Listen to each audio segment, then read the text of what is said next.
from now on, we are no longer going to keep quiet for people who just think they can insult Bola Tinubu. Bola Tinubu in the Southwest is the apple of our eye. It seems that Doyin Okupe, the former DG of Mr. P2B in the 2023 general election, has been fully recruited by the APC-led government of Bola Ahmed Tinubu to defend them and attack Mr. Peter Obi. P2B has reminded those that voted for Bola Ahmed Tinubu on the heels of tribalism that they are not buying bread cheaper.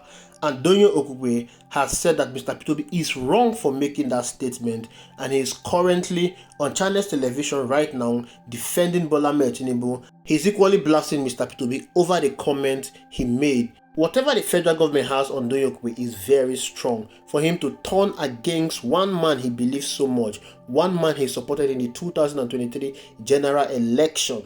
This was the same Doyin Okupe that did not want Bola Ahmed Tinubu to become the president. He is now speaking for the same government. Whatever Doyin Okupe is doing currently is reinforcing what Mr. P2B said, that politics is the most productive venture in Nigeria. Listen to him. You took a hit at your former principal, Mr. Peter Obi. I didn't take a hit. No. Yeah, you said to him. You criticized him on Twitter. Based on his comment on an online. I corrected him. I cannot hit Peter Obi. I am sentimentally attached to Peter Obi. Peter Obi. How do you balance it? Listen to me. You're attached to Peter Obi. Hold on now. Tinubu. Peter Obi was my project. And I am part and parcel of those who built Peter Obi up. I can't publicly, denigrate that or break down that house. No, I won't do it. But when the sensibilities of some of us are affected, we, especially when it becomes, a zonal matter. I mean, when you take the entire Yoruba race, you call them out. I'm an elder statesman and primarily, first and foremost, a Yoruba man. If I cannot speak the truth at my age, then there's no point to live. What Peter Obi said was wrong. To say that a Milokon, they should now ask people in Ogun State whether they are buying bread. When Bola Tinubu said a Milokon, he was not addressing the nation. He was not addressing a rally. He was addressing, APC delegates in the premises of Ogun State government who are going to APC convention that they should vote for him. And he said, look, and he was speaking in Yoruba, and there's nothing wrong with that. He said, look, I helped to form this party. I helped to do this. Buhari contested election first, he lost. Second, he lost. Third, he lost. Then, I came in, and I helped him to become president. I also helped your son to become vice president. Even Biodun called him a lay. Whatever it is, he said, even this governor, I helped him. It is now my turn. What's wrong with that? He said it in Yoruba. I am the next in line for this office. It's legitimate. It was not tribalistic. It was not, it was not a Yoruba thing. It was just something that said, look, I haven't been this leader that has done so much. I should be given a chance to give a shot at it. So, when Obi makes that statement, it insults us. I was a Yoruba man. I'm not blind and I'm not crazy. I left everything and I followed Obi.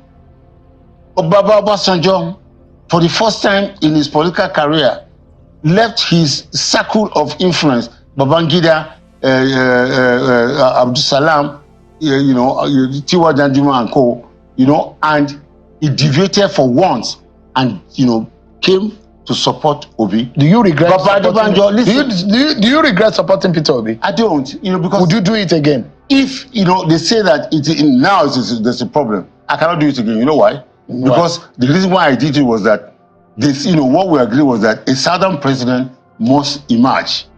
All right? And, but that's what I'm telling you. Babadibanjo called me and said, if a southern president must emerge, which zone must it come? Let's be honest and truthful. I said Southeast. He said, so let's support them. Now, if all these, or Shitoku, all of us, if all these eminent Yoruba people supported you, why now bring us down publicly? It's wrong. That's what I did. I didn't take a jab. I just call, and listen to me, Shehu. From now on, we are no longer going to keep quiet for people who just think they can insult Bola Tinubu. Bola Tinubu in the southwest is the apple of our eye. I am so happy that what Mr. P2B said is hitting on the nerve of everyone. Everybody is crying. They are proving to Mr. P2B that indeed what you said is right. Mr. P2B said two things. He said that politics and religion are the most two productive venture in this country. And as a country, when you have politics and religion being your two most productive venture, you will not develop. The religious folks were foaming in their mouth. Why should Mr. P2B talk about religion?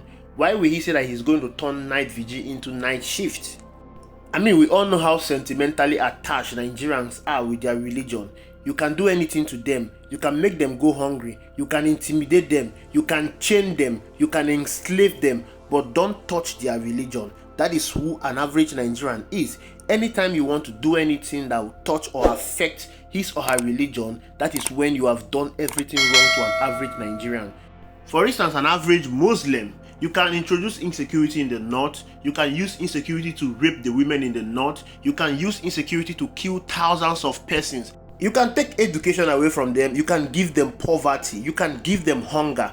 You will never see them complain. But whenever you do anything to attack their religion, that is when they will come out ferociously against you. That is when they will remember. That is when they will attack you and everything that has to do with you.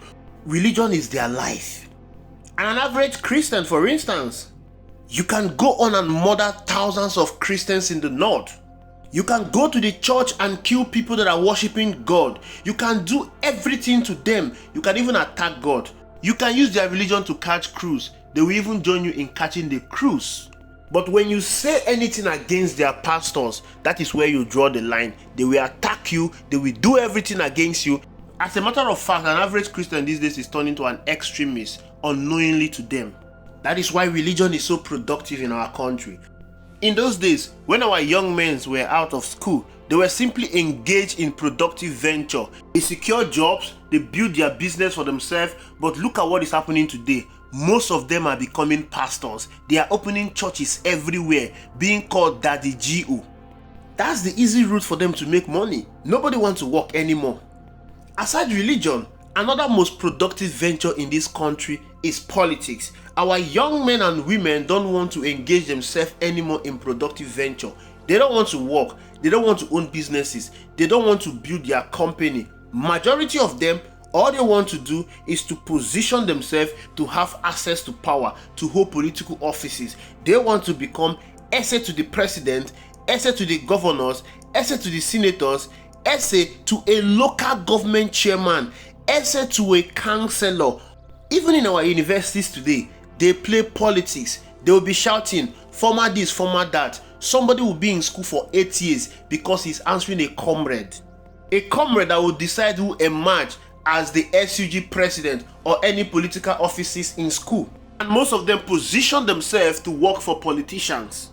So don't be surprised that we are yet to produce good politicians in this country because they all stem from the young age. Even in our school politics, politics is a game of interest, not a game of development. If you find it very difficult to understand what Mr. P2B is saying about politics being the most productive venture in this country, look at Doyin Okupe. Look at an old man of 70 plus years. Look at what he has reduced himself to. Look at what he is defending on a national television. P2B stated the fact about what happened in 2027. Bola Tinubu came on the heels of "It is my turn," Emiloko. That was a slogan that was being spread all over the southwest region. People voted for Bola Tinubu because he is a Yoruba man, not because he is competent. He was not even competent in the first place. They wanted a Yoruba man to become the president because he told them that it is my turn. Peter Obi specifically mentioned Ogun State in that his statement. He said, the people in Ogun State, are they buying bread cheaper? He specifically mentioned Ogun State because it was in Ogun State that Bola Tinubu made that statement of Emiloko, it is my turn, telling everyone that cared to listen that I made Buhari the president. It is my turn to become the president. The statement of Mr. P2B is a statement of fact. The people of Ogun State that assimilated the statement of Bola Tinubu and spread it all over the Yoruba region. Are you buying bread cheaper? It's a statement of fact. You should answer the question or you keep your mouth shut. When Bola Tinubu was shouting all over the place that it is my turn, they did not know it was tribalism. Now P2B is asking them a very vital question. Are you buying bread cheaper? They now knew it is tribalism. And then you have someone like Doyin Okupe, someone who was the campaign DG of Mr. Peter Obi, telling Mr. Peter Obi that he's practicing tribalism, telling Mr. Peter Obi that he shouldn't have made that statement, telling us that Bola Tinubu is the apple of the Yoruba people's eye. Nobody is saying that he's not the apple of the Yoruba people's eye. Of course, they can eat the apple, but the main question that we are asking them is, are you buying bread cheaper? Were you not the same persons that were telling Bola Tinubu we are hungry? Me power, me power. You are hungry! Despite having Bola Tinubu as the apple of your eyes, despite eating the apple, you are still hungry. You are living in poverty. Your poverty rate has increased, hunger has increased, and you were the ones that were crying the most ever since Bola Tinubu became the president. Why not face the reality and leave sentiment out of it? If politics is not the most productive venture in this country, you will have someone like Doyin Okupe working his ass off to build an empire. He has made money in politics already. Why is he still trying to be in the corridor of power because of money? I mean, because of politics. People no longer have shame. They no longer have integrity. They've lived all their life surviving on political crumbs. Without politics, they see their life useless. That is the reason why they defend all manner of things, because they want to eat. If an elderly man like Doyin Okupe can behave in this manner, think about what the younger ones are doing. I mean, that is the reason why you are seeing them defending a government that does not mean well for them, because to them, politics is everything. Without politics, they will not grow. They will not survive. This is actually what Mr. Peter B is saying. They are proving Mr. Peter B right. Peter B is saying we cannot continue like this. You cannot have men or women live all their life for political crumbs. You all should go out there and do something productive for yourself. You should go and build companies. You should go and build industries. You should create businesses. Peter B built his businesses at the age of 20. These are the things that contribute immensely to the growth of a nation, not politics. It's such a shame that in 2024, why we should be talking about advancing the country in tech, why we should be thinking about stopping oil theft, why we should be thinking about rescuing people out of poverty, why we should be thinking about reducing the number of out-of-school children. We are busy talking about tribalism, the same tribalism that has kept us to where we are today. It is pretty obvious that Nigerians are not ready for redemption. Nigerians are not ready to leave captivity. They are simply in love with their chains. They are in love with their captors. Because I don't understand why there is so much outrage over a simple truth, rather than facing the government and holding them accountable. We are talking about people that are buying for 1,300 naira. What a shame. Thank you for watching. I will see you in the next video.